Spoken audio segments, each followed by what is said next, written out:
రానున్న ఎన్నికల్లో దేశంలో సుస్థిర ప్రభుత్వాన్ని ఏర్పాటు చేయాలనే నినాదం ఇస్తున్నారు.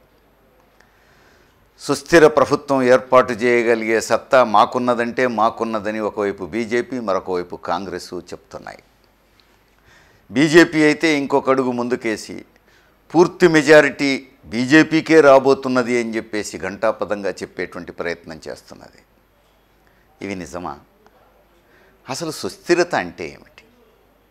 సుస్థిర ప్రభుత్వాల కోసం అంత సీరియస్గా ఆలోచించాల్సినటువంటి అవసరం ఏమిటి? సుస్థిరత అంటే ఈ రెండు పార్టీలు చెప్తున్నది ఏమిటి? ఒకే పార్టీకి అధికారం రాకపోతే, లేదా బీజేపీ లేదా కాంగ్రెస్ నాయకత్వంలో ప్రభుత్వం ఏర్పడకపోతే 5 ఏళ్ళు తీరకముందే మళ్ళీ ఎన్నికలు వస్తాయని, మళ్ళీ ఎన్నికలకు పోవలసి వస్తుందని, సుస్థిర ప్రభుత్వం ఉంటే 5 ఏళ్ళు ప్రభుత్వం సుస్థిరంగా పాలన స్థిమితంగా ఉంటుంది అని చెప్తున్నారు. ఏమిటి ఈ సుస్థిరత అంటే? ఇప్పుడు గత 5 ఏళ్లుగా మోడీ పరిపాలన చూసాం మనం. పూర్తి మెజారిటీ వచ్చినటువంటి బీజేపీ మోడీ నాయకత్వంలో ప్రభుత్వాన్ని ఏర్పరిచింది. సుస్థిర ప్రభుత్వమే. మరి ఒరగబెట్టింది ఏమిటి? ప్రజలకు ఒరిగింది ఏమిటి? ఇది ఇప్పుడు మనం జాగ్రత్తగా పరిగణలోకి తీసుకోవాల్సినటువంటి అవసరం ఉంది. ఇప్పుడే కాదు, ఒకప్పుడు ఇందిరాగాంధీ నాయకత్వంలో పూర్తి మెజారిటీతో ప్రభుత్వం ఏర్పడింది, సుస్థిర ప్రభుత్వమే ఏర్పడింది. మరి అప్పుడు ప్రజలకు ఒరిగింది ఏమిటి? అప్పుడైనా ఇప్పుడైనా ఒకే పార్టీకి పూర్తి మెజారిటీ వచ్చి ఢిల్లీలో ప్రభుత్వాన్ని ఏర్పాటు చేసినటువంటి సందర్భాల్లో జరిగినటువంటి పరిణామం నిరంకుశ పోకడలు బలపడ్డమే తప్ప ప్రజల జీవితాల్లో వచ్చినటువంటి మార్పులేమీ మనకు కనపడవు. మనం జాగ్రత్తగా గమనిస్తే ఇందిరాగాంధీకి మోడీకి అనేక విషయాల్లో పోలికలు కనిపిస్తాయి.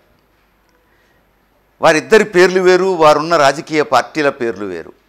కానీ వ్యక్తిగతంగా నిరంకుశ పోకడల విషయంలో, బేఖాతరు చేసేటువంటి విషయంలో ఇద్దరు అద్దంలో చూసుకున్నటువంటి ముఖాల్లాగానే ఒకళ్ళు బింబం, మరొకళ్ళు ప్రతిబింబంలాగా ఉంటారు. చూస్తే ఇప్పుడు ఎన్నికైన ప్రభుత్వాల్లో వేలుపెట్టి కెలికి అస్థిరం పాలు చేసేటువంటి లక్షణం ఆనాడు ఇందిరాగాంధీలో చూసాం, ఈరోజు మోడీలో చూస్తున్నాం.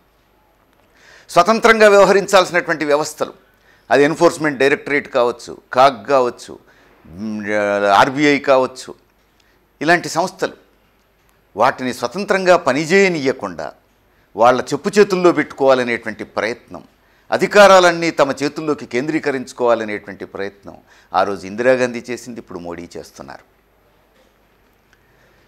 చివరకు న్యాయ వ్యవస్థను కూడా ప్రభావితం చేసే ప్రయత్నం, న్యాయ వ్యవస్థ మీద కూడా ఒత్తిడి చేసేటువంటి ప్రయత్నం, తమకు అనుకూలంగా తీర్పునివ్వాలని ఒత్తిళ్లు చేసేటువంటి ప్రయత్నం ఆ రోజు ఇందిరాగాంధీలో చూసాం ఆ లక్షణాలు, ఈరోజు మోడీలోనూ చూస్తున్నాం ఆ లక్షణాలు.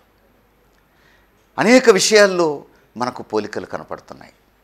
అంతేకాదు, సొంత పార్టీని కూడా ఖాతరు చేయకపోవటం, క్యాబినెట్ను ఖాతరు చేయకపోవటం, మంత్రివర్గాన్ని లెక్క చేయకపోవటం, అన్నీ సొంత నిర్ణయాలు చేయటం, తమ పార్టీ నేతలే తమను ప్రశ్నిస్తే దూరం పెట్టడం, అణిచివేయటం ఆ రోజు ఇందిరాగాంధీలో చూసాం, ఇప్పుడు మోడీలో చూస్తున్నాం. సొంత పార్టీలో నాయకత్వాన్ని కానీ, ప్రభుత్వంలో క్యాబినెట్ని కానీ ఖాతరు చేయకుండా 2-3 సొంత వ్యక్తుల్ని తమ దగ్గర పెట్టుకొని సొంత కోటరీని ఏర్పాటు చేసుకొని వారు చేసింది నిర్ణయం, వారు ఆడింది ఆట, వారు పాడింది పాట అనేటువంటి పద్ధతులను నడిపించడం చూసాం. ఆ రోజు ఎమర్జెన్సీ కాలంలో ఇందిరాగాంధీ ఆర్కే ధావన్ ఒకవైపు, చంద్రస్వామిని మరొక వైపు పెట్టుకొని నిర్ణయాలన్నీ ఈ ముగ్గురు తీసుకున్నటువంటి విషయం మనం చూసాం. ఇప్పుడు జరుగుతున్నది ఏమిటి? ఒకవైపు అజిత్ దోవల్, మరొక వైపు అమిత్ షా, మధ్యలో మోడీ. ఈ ముగ్గురు ఏం చేస్తే అదే నిర్ణయం. వీరు ఆడింది ఆట, పాడింది పాటగా నడుస్తూ ఉంది. అంటే పూర్తి మెజారిటీ వస్తే ఏం చేస్తారు అని అంటే తమ సొంత కోటరీని ఏర్పాటు చేసుకొని పెత్తనం చెలాయిస్తారు అనేటువంటిది మన అనుభవంలో కనిపిస్తూ ఉంది. సీనియర్లను సైతం ఖాతరు చేయకపోవటం, తమ భజన పరులకు తప్ప ప్రశ్నించే వాళ్ళని లెక్క చేయకపోవటం ఆ రోజు ఇందిరాగాంధీలో చూసాం, ఈరోజు మోడీలో చూస్తున్నాం. తమ సొంత పార్టీలోనే పెద్ద పెద్ద నాయకులు అనుకునే వాళ్ళను ఖాతరు చేయకుండా పక్కన పెట్టడం, అవమానాలకు గురి చేయడం అనేది ఈరోజు చర్చనీయాంశంగా మనం చూస్తూ ఉన్నాం. ఎందుకు జరుగుతున్నాయి ఇవన్నీ?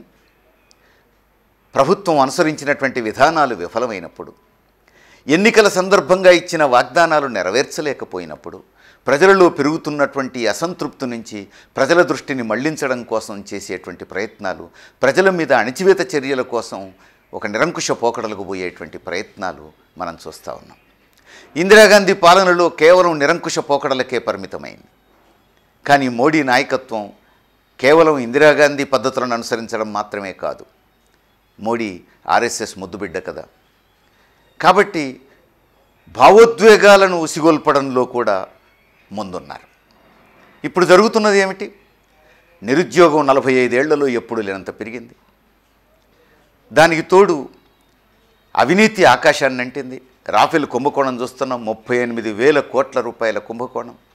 ప్రపంచవ్యాప్తంగా పెట్రోలియం ఉత్పత్తుల ధరలు తగ్గితే భారతదేశంలో మోడీ పాలనలో అత్యున్నత స్థాయికి వెళ్ళిపోయినాయి ధరలు. నిత్య జీవిత అవసర సరుకుల ధరలన్నీ పెరిగినాయి. వీటన్నిటి ఫలితంగా కార్మికులు పెద్ద ఎత్తున ఉద్యమాల్లోకి, సమ్మెల్లోకి వస్తున్నారు. రైతాంగం వీధుల్లోకి వస్తున్నారు. రైతుల ఆత్మహత్యలు విపరీతంగా పెరిగినాయి. మరోవైపు లైంగిక దాడులు ఎప్పుడూ లేనంతటి పెద్ద సంఖ్యలోకి చేరుకున్నాయని ప్రభుత్వ లెక్కలే చెప్తున్నాయి. కుల దురహంకార దాడులు దేశవ్యాప్తంగా పెరుగుతున్నాయి, దళితుల మీద, గిరిజనుల మీద అని కూడా ప్రభుత్వ లెక్కలే చెప్తున్నాయి. వీటన్నిటి ఫలితంగా ప్రజలలో పెరుగుతున్నటువంటి అసంతృప్తి నుంచి ప్రజల దృష్టిని మళ్లించడానికి ఒకవైపు భావోద్వేగాలను ఉసిగొల్పేటువంటి పనికి పూనుకుంటున్నారు. మరొకవైపు సామధాన వేద దండోపాయాలన్నట్టు నిరంకుశ పోకడలను కూడా బలపరుచుకునేటువంటి ప్రయత్నం చేస్తున్నారు. వీటన్నింటిలో భాగంగానే ఇప్పుడు ఈ పరిణామాలు మనం గమనిస్తున్నాం. మరి సుస్థిర పాలన లేకపోతే ప్రాంతీయ పార్టీలన్నీ కలిసి ఒక సంకీర్ణ ప్రభుత్వం ఏర్పడితే దేశానికి వచ్చేటువంటి ముప్పు ఏమిటి అంటే 5 ఏళ్ళు కాకముందే మళ్ళీ ఎన్నికలు వస్తాయి సుమా అంటున్నారు. 5 ఏళ్ళు కాకముందే ఎన్నికలు వస్తాయి. మరి ఏమవుతుంది? ఎన్నికలు వస్తే ఏమవుతుంది? 5 ఏళ్ళు కాకముందే ఎన్నికలు వస్తే సునామీ వచ్చి దేశమంతా కొట్టుకుపోతుందా? లేకపోతే భూకంపం వచ్చి దేశమంతా ధ్వంసం అయిపోతుందా? మళ్ళీ ఎన్నికలు రావడం అంటే ప్రజల దగ్గరికి పోవటం, ప్రజల చేతుల్లో నిర్ణయాధికారం పెట్టడం, ప్రజాస్వామ్యం మీద విశ్వాసం ఉంచటం. తప్పేముంది? ప్రజల దగ్గరికి ఎన్నిసార్లు పోవాల్సి వస్తే అంతగా ప్రజల శక్తి బలోపేతం అవుతుంది, ప్రజాస్వామ్యం బలోపేతం అవుతుంది, ప్రజలే నిర్ణేతలు అవుతారు. ఎందుకు భయపడాలి? ప్రజల దగ్గరికి 4 సార్లు పోవడానికి ఎందుకంత భయం? ఖర్చు ఖర్చు ఖర్చు అంటున్నారు. ఎంత ఖర్చు? ఎన్నికలకయ్యే ఖర్చు ఎంత? ఈరోజు రాఫెల్ కుంభకోణంలో దోచిపెడుతున్నటువంటి 38,000 కోట్లలో ఎన్నికలకయ్యే ఖర్చు ఎంత? లెక్కలేదు. అది నామమాత్రమైంది, లెక్కల్లోకి కూడా రాంది. ఈరోజు మనం కాశ్మీర్లో చూస్తున్నాం. ఒకవైపు పార్లమెంటుకి ఎన్నికలు జరుపుతున్నారు, శాసనసభకు మాత్రం జరపట్లేరు. అదేమిటంటే తర్వాత నిర్వహిస్తారట. ఎందుకు? మళ్ళొకసారి ఎందుకు ఖర్చు పెట్టాలి? దీనికి సమాధానం చెప్పరు. ఓటర్లు ఆల్రెడీ క్యూలో నిలబడుతున్నారు, బ్యాలెట్ బాక్స్ దాకా పోతున్నారు. పార్లమెంటుకు ఒక్కదానికే ఓటేసే బదులు అసెంబ్లీకి కూడా ఓటేసి బయటికి వస్తారు. ఏ ఖర్చు లేకుండా, అదనపు ఖర్చు లేకుండా అయిపోయేటువంటి అవకాశాన్ని వదిలి మళ్ళీ ఖర్చు పెట్టి మరోసారి మళ్ళీ ఎన్నికలు పెట్టాలని చెప్పేసి ఎందుకు అంటున్నారు? అంటే పాలకులకు ప్రయోజనాల కోసం అయితే మళ్ళీ ఎన్నికలు పెడతారు. ఎంత ఖర్చు అయినా పర్వాలేదు. ప్రజాస్వామ్యాన్ని పరిపుష్టం చేయడం కోసం అయితే, ప్రజల న్యాయ నిర్ణయానికి అప్పజెప్పాల్సి వస్తే అప్పుడు మాత్రం ఖర్చును అడ్డం చూపిస్తారు. అందుకని సంకీర్ణ ప్రభుత్వాలైతే ఏదో దేశం గందరగోళం అయిపోతుంది అనేటువంటిది ఒట్టి మాట. ప్రజల దగ్గరికి పోవడానికి భయపడే వాళ్ళు చెప్పేటువంటి మాట. ఇంకా చెప్పాలంటే సంకీర్ణ ప్రభుత్వాలు ఏర్పడ్డప్పుడు ప్రజల శక్తి మరింత పెరుగుతుంది, ప్రజా సంఘాల శక్తి మరింత పెరుగుతుంది, ప్రజా ప్రయోజనం కోసం ప్రభుత్వం మీద ఒత్తిడి చేయగలిగేటువంటి శక్తి పెరుగుతుంది. ఒకే పార్టీకి పూర్తి మెజారిటీ వచ్చి ఢిల్లీలో అధికారంలో ఉన్న ప్రతి సందర్భంలోనూ ప్రజాభిప్రాయాన్ని ప్రభుత్వాలు ఖాతరు చేయలేదు. ఆ రోజు ఇందిరాగాంధీ అయినా, ఈరోజు నరేంద్ర మోడీ అయినా.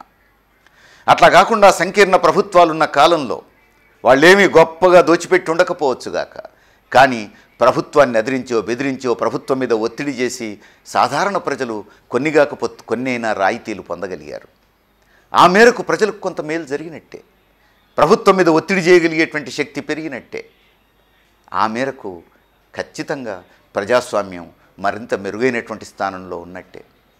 మరొకటి చెప్తున్నారు, ఈ సంకీర్ణ ప్రభుత్వాలు ఏర్పడితే ప్రాంతీయ పార్టీల నాయకులు మంత్రులైతే ఏ రాష్ట్రం మంత్రి అయితే ఆ రాష్ట్రానికి అన్నీ తీసుకుపోతాడట, ఏ రాష్ట్రం నుంచి రైల్వే మంత్రి అయితే ఆ రాష్ట్రానికే ఎక్కువ రైళ్లు తీసుకుపోతారట. నిజం కూడా కావచ్చు, తీసుకుపోని. ఇప్పుడు జాతీయ పార్టీలు అధికారంలోకి వస్తే అంతకంటే భిన్నంగా ఏమన్నా జరుగుతున్నదా?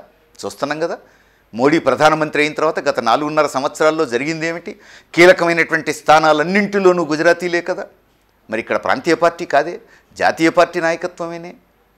అందుకని ప్రాంతీయ పార్టీనా జాతీయ పార్టీనా అనేది కాదు, ఇక్కడ ప్రభుత్వ విధానం ఏమిటి అనేటువంటిది ప్రశ్న. ప్రభుత్వ విధానాన్ని బట్టి మిగతా అంశాలు ఉంటాయి.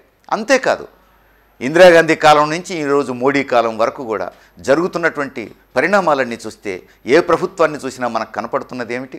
అది జాతీయ ప్రభుత్వాలు ఏర్పడ్డప్పుడు కానీ, జాతీయ పార్టీల నాయకత్వంలో ఏర్పడ్డప్పుడు కానీ, ప్రాంతీయ పార్టీల నాయకత్వంలో ఏర్పడ్డప్పుడు కానీ ఉత్తర భారతదేశానికి ఇచ్చిన ప్రాధాన్యత దక్షిణ భారతదేశానికి లేదే. మరి దీన్నేమంటాం? మరి జాతీయ పార్టీలు అయితే సమగ్రంగా అన్ని రాష్ట్రాలకు అన్ని ప్రాంతాలకు సమ ప్రాధాన్యతనివ్వాలి కదా, ఇచ్చారా? అసలు ఈశాన్య భారతాన్ని ఖాతరు చేశారా? ఇవన్నీ మనం చూస్తున్నాం. అందుకని సుస్థిర పాలన అనేటువంటిది నిరంకుశ పోకడలతో రాజ్యాన్ని ఏలాలనుకునే వాళ్ళు చెప్పేటువంటి మాట తప్ప ప్రయోజనాలు అందులో ఏమాత్రం ఇమిడి లేవు అనేటువంటిది వాస్తవం. నిజానికి సుస్థిర పాలన ఎప్పుడు వస్తుంది? ప్రజల జీవితాల్లో సుస్థిరత ఏర్పడ్డప్పుడు ప్రభుత్వంలో కూడా సుస్థిరత ఏర్పడుతుంది. అది కేంద్ర ప్రభుత్వంలో కావచ్చు, రాష్ట్ర ప్రభుత్వంలో కావచ్చు. ప్రజల జీవితాల్లో సుస్థిరత్వం రానంత కాలం సుస్థిర పాలన గురించి మాట్లాడుతున్నామంటే అర్థం ఏమిటి?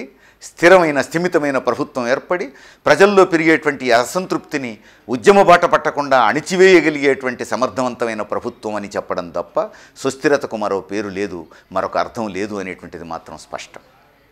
అందుకని ఇప్పుడు మనం ఆలోచించాల్సింది సుస్థిర పాలన గురించి కాదు, సుస్థిర ప్రభుత్వం గురించి కాదు, ఒకే పార్టీకి పూర్తి మెజారిటీ గురించి కాదు. ప్రజా సమస్యలు ఏ మేరకు పరిష్కారం అవుతాయి అనేటువంటిది మనం చూడాలి. అయితే ఇప్పుడున్నటువంటి అవకాశాలు ఏమిటి? ప్రజా సమస్యలు పరిష్కరించగలిగేటువంటి ఒక ప్రత్యామ్నాయం ఢిల్లీలో వచ్చేటువంటి అవకాశం ఉందా? ఇప్పుడప్పుడే ఢిల్లీలో ఏర్పడబోయే ప్రభుత్వం ఎట్లా ఉండొచ్చు అనేది మనం చెప్పడం కష్టం. ఎందుకంటే ఒకే పార్టీకి పూర్తి మెజారిటీ వచ్చే అవకాశం ఇక ఏమాత్రం లేదు, అది స్పష్టం. బీజేపీ అంటోంది బీజేపీకే పూర్తి మెజారిటీ రాబోతున్నది అనేది. బింకంతో చెప్పేటువంటి మాటలు ఇవి. నిజంగా బీజేపీకే అన్ని సీట్లు వస్తాయనేటువంటి నమ్మకం వాళ్ళకే ఉంటే మరి ఈరోజు ఏ రాష్ట్రానికి ఆ రాష్ట్రం అనేక ప్రాంతీయ పార్టీలతో పొత్తుల్లో ఎందుకు పోతుంది బీజేపీ? 1-2 రాష్ట్రాల్లో మాత్రమే పొత్తులు లేవు. కారణం ఏమిటి? అక్కడ ఎవరు బీజేపీతో కలవడానికి సిద్ధంగా లేరు. అత్యధిక రాష్ట్రాల్లో అనేక పార్టీలతో పొత్తు పెట్టుకున్నది బీజేపీ. ఎందువల్ల? తనకే పూర్తి మెజారిటీ వస్తుందనేది అంత నమ్మకం తనకుంటే ఈ పొత్తులన్నీ పక్కన పెట్టి ఒంటరిగా పోటీ చేయొచ్చు కదా. పైకి చెప్తున్న మాట అది. బీజేపీకి అంత సీన్ లేదు, ఒంటరిగానే పూర్తి మెజారిటీ వచ్చేటువంటి అవకాశం లేదు. అందుకే ఖచ్చితంగా పొత్తుల మీదనే ఆధారపడి పనిచేస్తున్నది బీజేపీ. అందుకని ఒకే పార్టీకి పూర్తి మెజారిటీ అనేటువంటిది ప్రస్తుతానికి కలలోని మాట అనిపిస్తున్నది. దాన్ని పక్కన పెడితే 5 అవకాశాలు ఉన్నాయి, 5 రకాల ప్రభుత్వాలకు అవకాశాలు ఉన్నాయి అనేది అనిపిస్తూ ఉంది. ఈ 5ంటిలో కూడా ఒక ఆప్షన్కు అతి తక్కువ అవకాశాలు ఉన్నాయి. కాంగ్రెసు బీజేపీ ఈ రెండూ లేకుండా స్వతంత్రంగా ప్రాంతీయ పార్టీలే ఒక కూటమిగా ఏర్పడి ప్రభుత్వాన్ని ఏర్పాటు చేయడం అనేది ఒక ఆప్షన్. కానీ ఇది 5వ ఆప్షన్. దీనికి అతి తక్కువ అవకాశాలు ఉన్నాయి. 4 ఆప్షన్స్కు అవకాశాలు ఈరోజు మొగ్గెటు అనేటువంటిది మనం వేచి చూడాల్సిందే. 1 కాంగ్రెస్ నాయకత్వంలో సంకీర్ణ ప్రభుత్వం, 2వది బీజేపీ నాయకత్వంలో సంకీర్ణ ప్రభుత్వం, 3వది యునైటెడ్ ఫ్రంట్ ప్రభుత్వం లాంటిది కాంగ్రెస్ మద్దతుతో ప్రాంతీయ పార్టీల సంకీర్ణ ప్రభుత్వం, 4వది వీపీ సింగ్ ప్రభుత్వం లాంటిది బీజేపీ మద్దతుతో ప్రాంతీయ పార్టీల సంకీర్ణ ప్రభుత్వం. ఈ 4 రకాల ప్రభుత్వాల్లో ఏదో ఒకటి వచ్చేటువంటి అవకాశాలు కనిపిస్తున్నాయి. గమ్మత్తు ఏమిటంటే బీజేపీ పూర్తి మెజారిటీతో ఎట్లాగూ రాదు. బీజేపీ నాయకత్వంలో సంకీర్ణ ప్రభుత్వం ఏర్పడ్డ ప్రమాదమే. ఎందుకంటే ఆల్రెడీ ఇప్పటికే నిరంకుశ పోకడలు కొనసాగుతున్నాయి, భావోద్వేగాలను రెచ్చగొడుతున్నారు. మళ్ళీ మోడీనే ప్రధానమంత్రి అయితే ఈ విధానాలు కొనసాగి మరింత ప్రమాదకరమైనటువంటి దశకు చేరుకునే అవకాశం ఉంటుంది. ఇవి కాకుండా ఏ సంకీర్ణం వచ్చినా ఇప్పుడున్న ప్రభుత్వం కంటే ఎంతో కొంత మేలే, ఆముదపు చెట్టు లాంటిదే, చెట్టు లేని చోట ఆముదపు చెట్టే మహావృక్షం అన్నట్టు ఈ మిగతా 2 ఆప్షన్స్లో ఏదొచ్చినా అది మెరుగైంది అవుతుంది మిగతా 3 ఆప్షన్స్లో.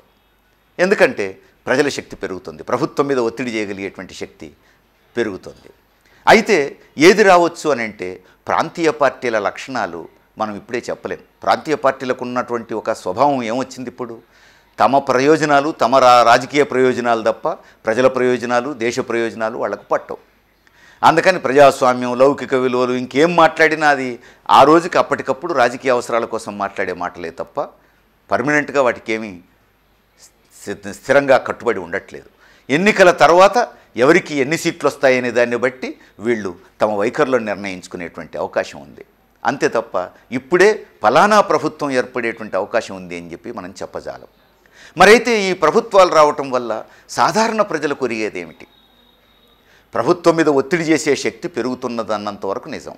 కానీ మౌలిక సమస్యల పరిష్కారానికి మాత్రం ఇందులో ఏ కూటమి వచ్చినా ఏ రాయి అయితేనేమి పళ్ళు రాలగొట్టుకోవడానికి అన్నట్టే ఉంటుంది. మౌలిక సమస్యలు పరిష్కరించాలి అని అంటే ఇప్పుడు ప్రభుత్వాలు అనుసరిస్తున్నటువంటి విధానాలకు ప్రత్యామ్నాయ విధానాలతో రాజకీయ శక్తి బలపడాల్సినటువంటి అవసరం ఉంది. ప్రజల జీవితాల్లో మార్పు తెచ్చేటువంటి విధానాలు కావాల్సిన అవసరం ఉంది. ప్రజల జీవితాల్లో మార్పులు తెచ్చి తద్వారా ప్రజల జీవితాల్లో సుస్థిరతను చేకూర్చగలిగేటువంటి విధానాలు తెచ్చేటువంటి పాలన అయి ఉండాలి. అలాంటి విధానాలు కలిగినటువంటి రాజకీయ శక్తులు బలోపేతం అయ్యేంత వరకు ఇలాంటి రకరకాల ప్రయోగాలు తప్పవు. ఇదొక సాగర మథనం లాంటిది. ఇలాంటి ప్రభుత్వాలు అనేకం ఏర్పడుతూ ప్రజలు జీవితానుభవం నుంచి నిజమైనటువంటి ప్రత్యామ్నాయ విధానాలతో సరైనటువంటి శక్తిని రూపొందించుకోవడానికి అవకాశం ఏర్పడుతుంది. ఏం జరుగుతుందో రానున్న ఎన్నికల తర్వాత చూద్దాం. ఈ వీడియో మీకు నచ్చినట్లయితే లైక్ చేయండి, షేర్ చేయండి. ఇలాంటి మరిన్ని అప్డేట్స్ కోసం మన ఛానల్ని సబ్స్క్రైబ్ చేసి కింద కనిపిస్తున్న బెల్ బటన్ని క్లిక్ చేయండి.